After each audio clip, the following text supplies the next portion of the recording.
Aleluia, Jesus. Então vamos ler as nossas Bíblias nos Salmos 22. Glórias a Deus, são salmos muito bonito que nos ensina algumas coisas acerca da confiança em meio às adversidades. Porque é um salmos que fala sobre Jesus Cristo, o que ele iria passar futuramente.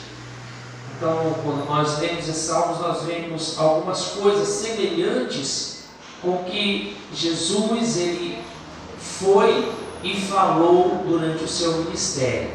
Amém? Vamos nos colocar de pé. Salmos 22, vamos ler até o versículo 11. Diz assim: Deus meu, por que me desamparastes?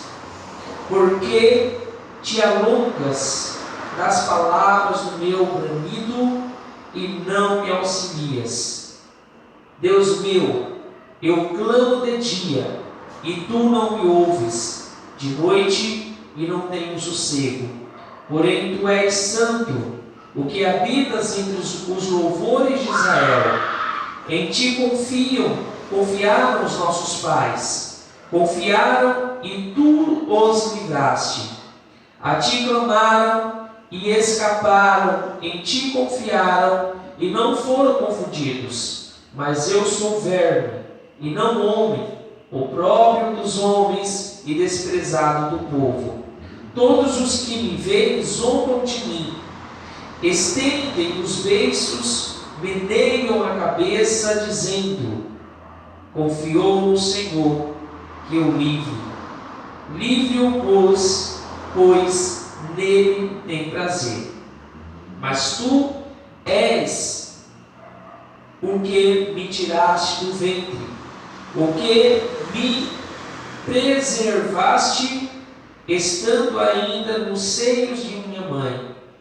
Sobre ti fui lançado desde a madre. Tu és o meu Deus desde o ventre da minha mãe. Não te alongues de mim, pois a angústia está perto e não há quem ajude. Amém? Feche seus olhos. Pai, em nome de Jesus, venha falar aos nossos corações neste momento da Tua Palavra. O Senhor que preparou esta palavra, Senhor, antes mesmo de qualquer um, Senhor, que pensasse estar aqui esta noite para ouvi-la. O Senhor é quem quebranta, quem esquadrinha e quem faz a obra, Senhor, na vida de cada um. Por isso, Espírito Santo, fica à vontade entre nós. Tenha total controle, Senhor, sobre o nosso ser. Manifeste o Teu poder, a Tua virtude aqui neste lugar, para a honra e glória do Teu santo nome, em o nome de Jesus. Amém e graças a Deus. Amém. Pode se sentarem. Glórias a Deus. Vamos aqui comentar um pouco de alguns versículos destes salmos que o Senhor colocou no meu coração. O primeiro versículo ele é bem conhecido, não por estar nestes salmos, mas por conta de que Jesus, em um momento muito importante antes da sua morte, ele citou o que está escrito aqui no primeiro versículo, aonde o Filho de Deus, o Deus encarnado, ali em Jesus Cristo, ele olhou em um momento de angústia e o próprio Filho de Deus perguntou para o seu Pai: Senhor, por que me desamparaste? Se o próprio Filho de Deus, Jesus Cristo, em certo momento da sua vida, ele olhou ao Pai e perguntou por que o Pai tinha desamparado. Irmãos, imagine nós Imagine nós pecadores, porque Jesus estava ali naquela cruz para pagar o preço que era para nós pagarmos. Porque a palavra de Deus diz que todo aquele que é pendurado na cruz se torna maldito. E o Senhor se tornou maldito por cada um de nós, morrendo ali, pagando o preço pelos nossos pecados, para que hoje estivéssemos vida em abundância. A vida que o Senhor nos tem para nos dar, o mundo não pode nos dar.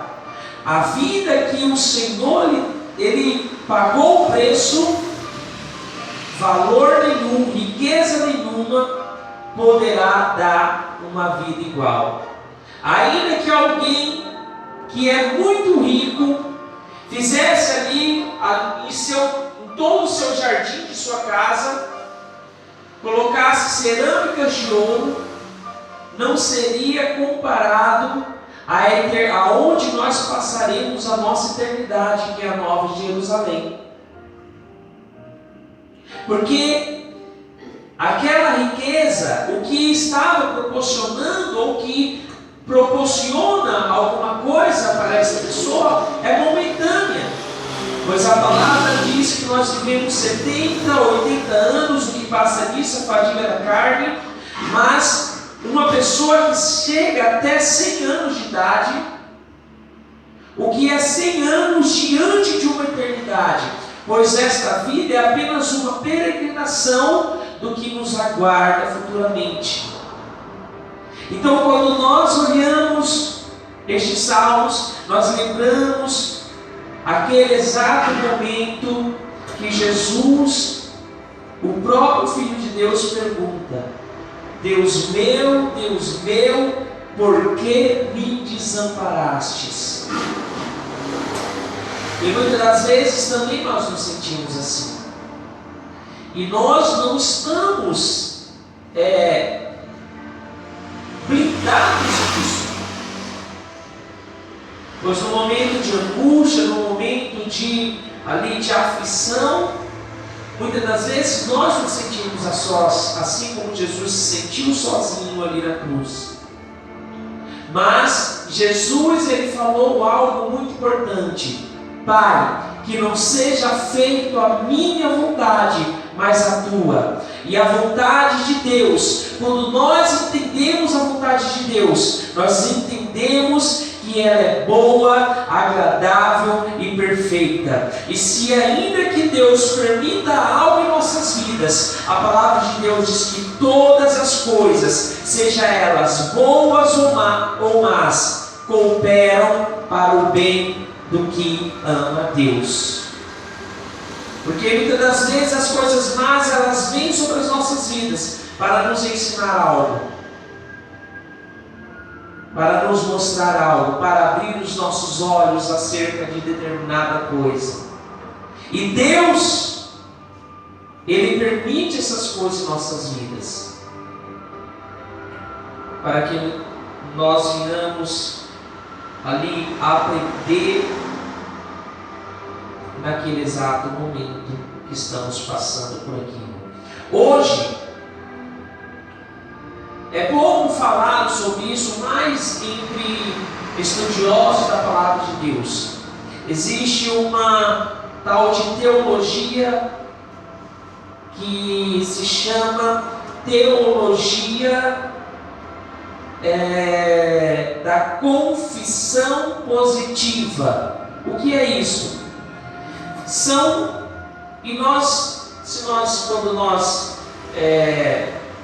ligamos a TV, procuramos alguns canais ali que se dizem evangélicos, nós iremos ver ali alguns homens intitulados de Deus falando: olha, se Deus não mudar a sua vida, se Deus não te der isso, se Deus não te enriquecer, esse Deus não é Deus.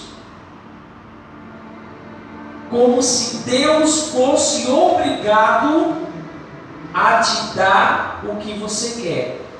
Ou seja, como um pai rico que muitas das vezes não é presente com seu filho e dá de tudo para ele, e ali ele vai crescendo, achando que pode tudo, que tem que ter tudo em suas mãos.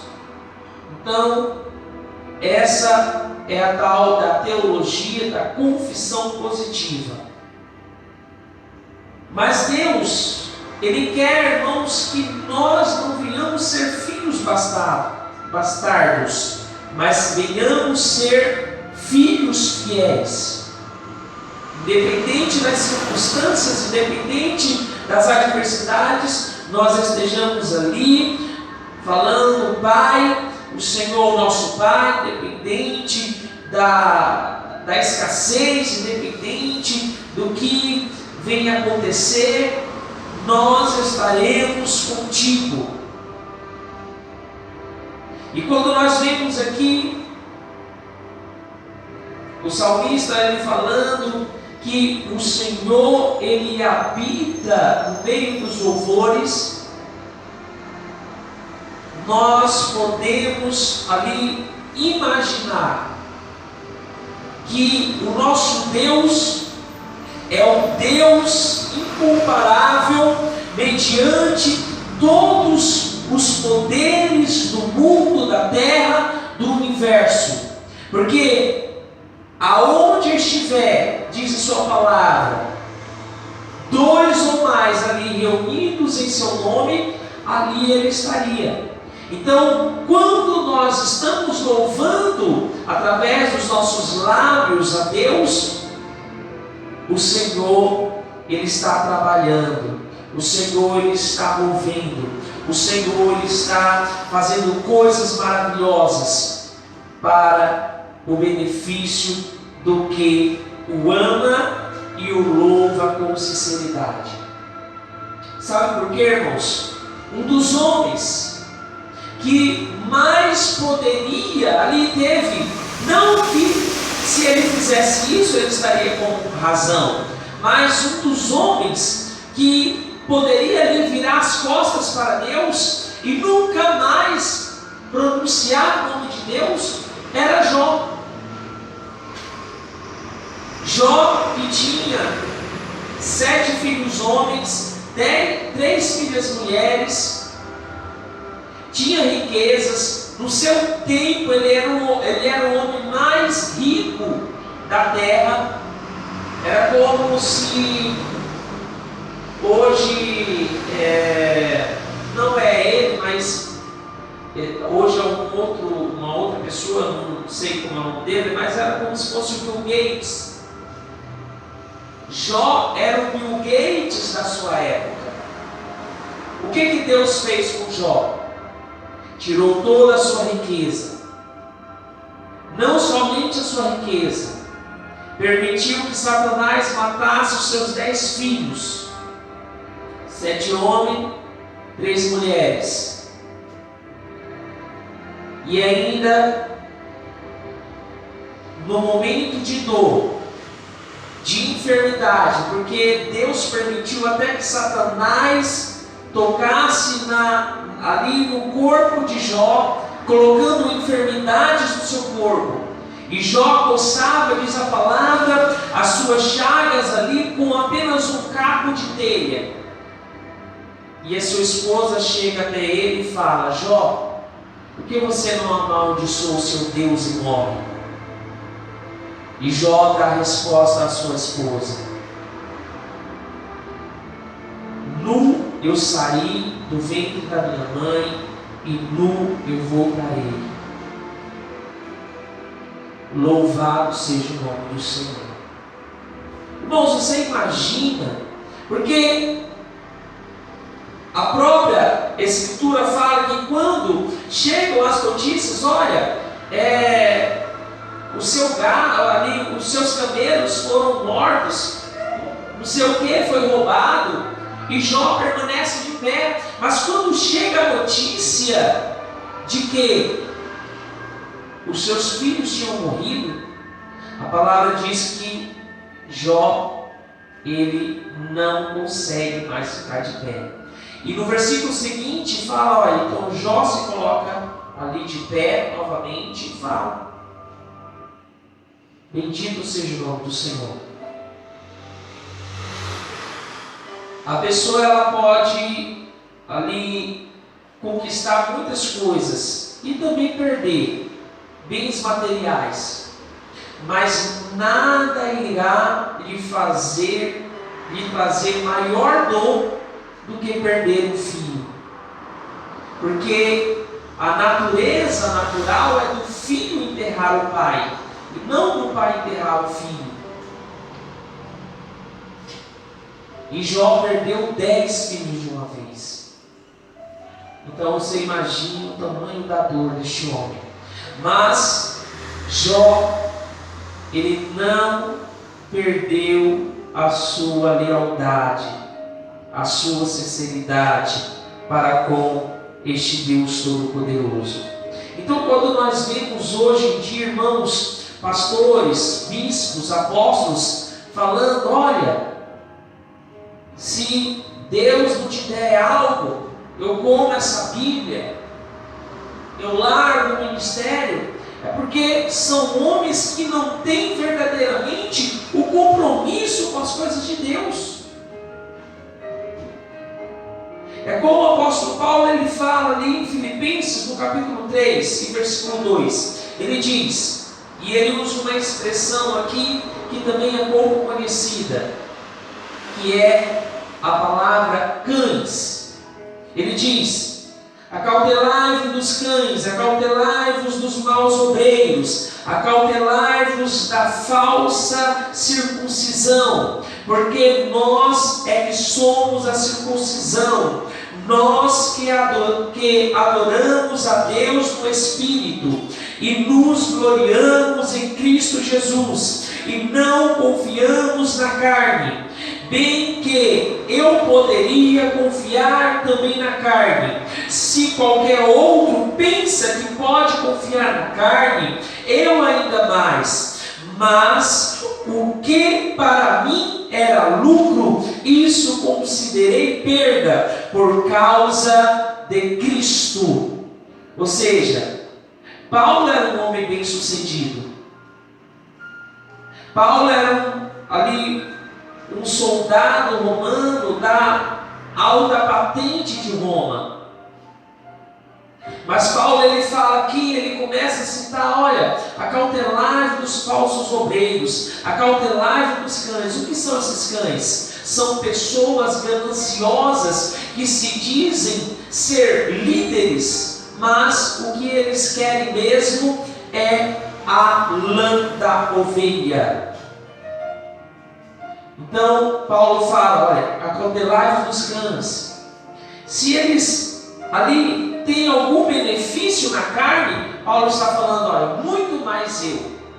Mas tudo que eu ganhei, toda a riqueza, todo o benefício que eu ganhei, eu cheguei à conclusão que não era nada, que não valia nada. O lucro maior de Paulo foi ele ter conhecido Cristo e de Jesus ter tirado ali a sua cegueira espiritual. E Deus ele quer tirar essa cegueira espiritual de muitos. Para nós entendermos melhor essa expressão cães, no Antigo Testamento, em Isaías 56:10, olha o que Isaías ele diz: os atalaias do meu povo são cegos. Quem é atalaia? O homem levantado por Deus para conduzir, ou aquele que vigia pelo povo. Então ele está falando: olha, aqueles que vigiam pelo meu povo são cegos. Eles não veem nada, todos são como cães mudos, que não podem latir, estão sempre deitados, dormindo. São os preguiçosos, que só gostam de dormir e sonhar. Esses cães são gulosos, e sempre querem mais comida, ou seja, nunca se saciam do que eles têm. Os pastores do meu povo não entendem nada, todos seguem seus próprios caminhos e procuram os seus próprios interesses. Quando Jesus Cristo ele traz a revelação a João, que é Apocalipse, e ele fala, e ele cita ali a lista dos que não poderão entrar na vida eterna, ali no capítulo 22 de Apocalipse, no versículo 15, Jesus revela que os cães não são cães animais, são estes cães, homens, líderes intitulados, estes não entrarão na vida eterna. Homens que se dizem ser homens de Deus, mas o que eles querem é o próprio benefício. E nós aqui no final do versículo 11 de Isaías, que eu li, traz bem detalhado, olha, todos seguem os seus próprios caminhos e procuram os seus próprios interesses. E nós devemos estar cautelosos acerca disso. O versículo 4, lá do Salmos 22, onde nós lemos, diz: em ti confiaram nossos pais, confiaram e tu os livrastes. Do que o salmista está falando aqui? Do povo que saiu do Egito, do povo que ficou ali 430 anos sofrendo no Egito, sendo escravizado. Então o salmista está falando, olha, os nossos pais que sofreram no Egito, eles não perderam a confiança em ti. E quando nós não perdemos a confiança em nosso Deus, independente do tempo que demore, o nosso Deus, no momento certo, na hora certa, Ele virá com a provisão em nossas vidas. Verso 6: mas eu sou verme. O salmista está falando aqui, o salmista Davi, e não homem, opróbrio dos homens e desprezados do povo. Todos os que me veem zombam de mim, estendem os beiços e maneiam a cabeça, dizendo: confiou no Senhor que eu livre, pois nele tem prazer. Irmãos, isso acontece muito. Quando o crente ele passa por algum problema, e aquele que não fica sabendo do problema do crente, qual é a primeira coisa que ele pensa ou fala? Olha lá, crente, serve a Deus, mas olha a situação que ele está, olha o que ele está passando. E muitas das vezes isso acontece. O Salmo 115 fala sobre isso. Deixa eu ver aqui. Salmo 115 diz assim: não a nós, Senhor, não a nós, mas ao teu nome, dá glória por amor da tua benignidade e da tua verdade. Porque dirão as nações: onde está o seu Deus? E a resposta é: o nosso Deus está nos céus, fez tudo o que lhe apraz. Quando alguém muitas das vezes fala: olha, onde está o Deus dele? O nosso Deus continua nos céus. Mas se nem mesmo Jesus Cristo passou nesta vida sem sofrimento, e ele falou isso lá em João 16:33, que neste mundo teríamos aflições, mas que tivéssemos bom ânimo, porque ele venceu o mundo, irmãos, nós também passaremos por essas dificuldades. Filipenses 1:29 diz que em relação a Cristo, não apenas crer nele, mas também padecer por ele. Ou seja, da mesma maneira que Cristo, ele sofreu paixões, passou dores, passou fome e escassez, nós também estamos sujeitos a isso. Então, quando essa confissão, essa imposição ali do que eu falei no início, a confissão positiva, quando ela diz, olha, o que você pedir a Deus, Ele é obrigado a te dar, irmãos, isso não é bíblico. Deus,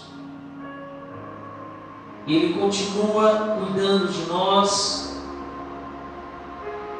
mas muitas coisas que nós, muitas das vezes passamos, Deus ele quer nos ensinar para que nós lá na frente não venhamos cometer um erro maior. E Deus ele quer isso de cada um de nós. Louvado seja o nome do Senhor. Quando o salmista ele fala, olha, eu sou o verme, o opróbrio dos homens, ele estava falando, olha, Senhor, eu sou o pior de todos, mas eu confio em Ti. Eu sei que o Senhor está ouvindo a minha voz. Eu sei que o Senhor pode mudar a minha situação, a situação que eu estou vivendo, porque Davi ele era rei, mas quem conhece a vida de Davi, irmãos, foi uma vida tenebrosa, aonde o próprio filho o perseguiu para matá-lo. Um dos filhos estuprou a própria irmã, aí o outro filho que tomou as dores da irmã foi lá e matou o seu próprio irmão. Foi uma vida terrível. Mas Davi ele era diferente dos outros reis de Israel. Por quê? Porque quando o profeta falava ao coração de Davi, Davi quebrantava o seu coração, não endurecia o seu coração, diferentemente de outros reis. O que Davi fazia? Rasgava suas vestes em sinal de humilhação, se vestia de pano de saco, passava cinza em seu corpo e colocava ali a sua boca no pó e se humilhava e pedia perdão a Deus, e Deus o perdoava.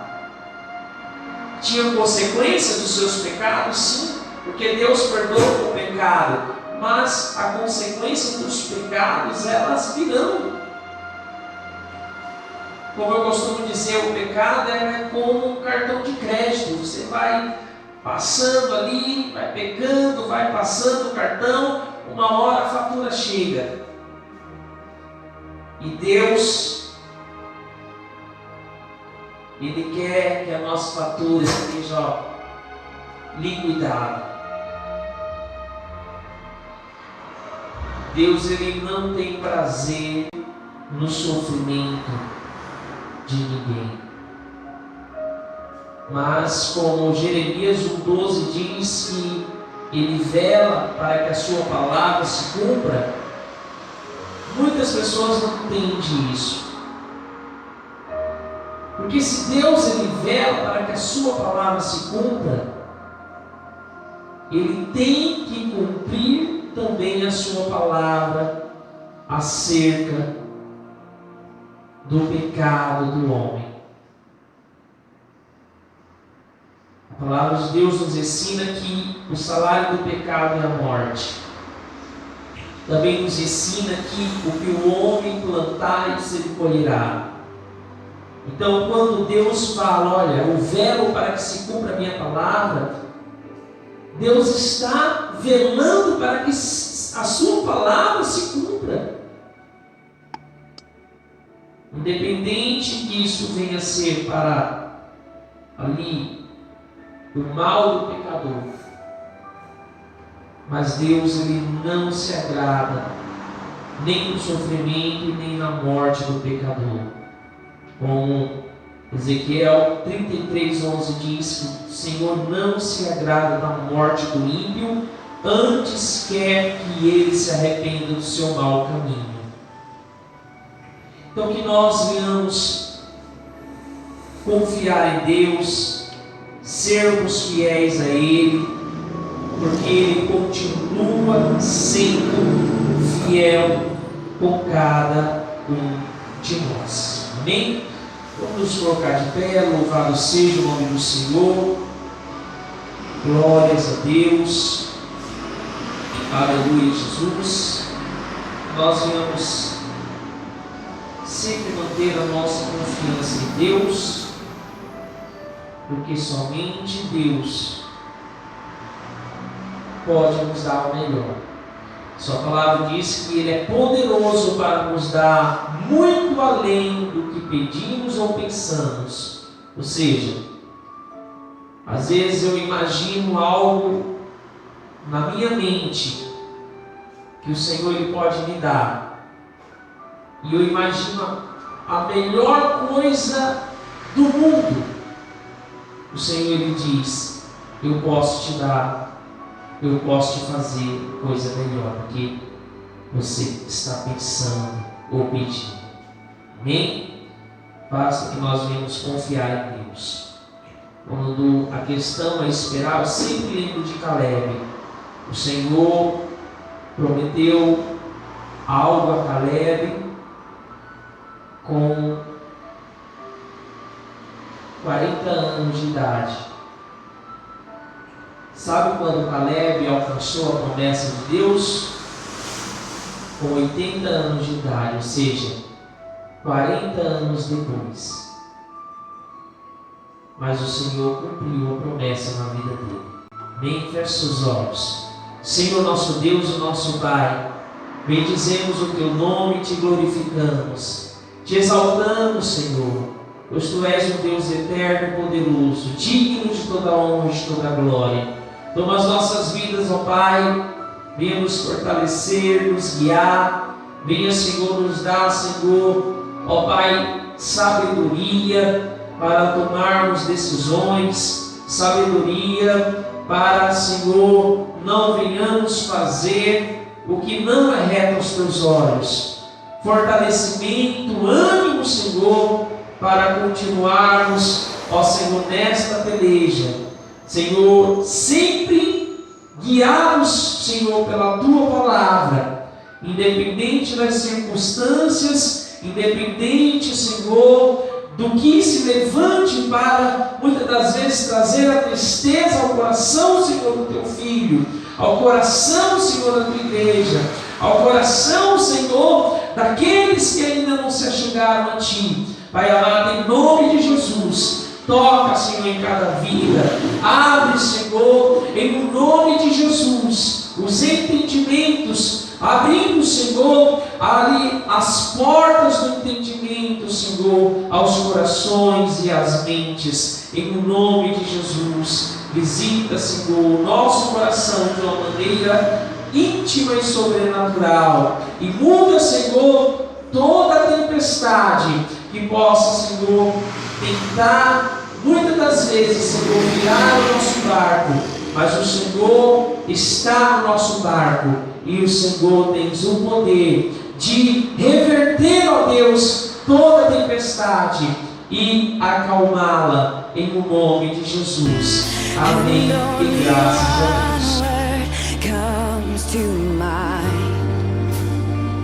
There's only one word to describe. Only one word comes to mind. There's only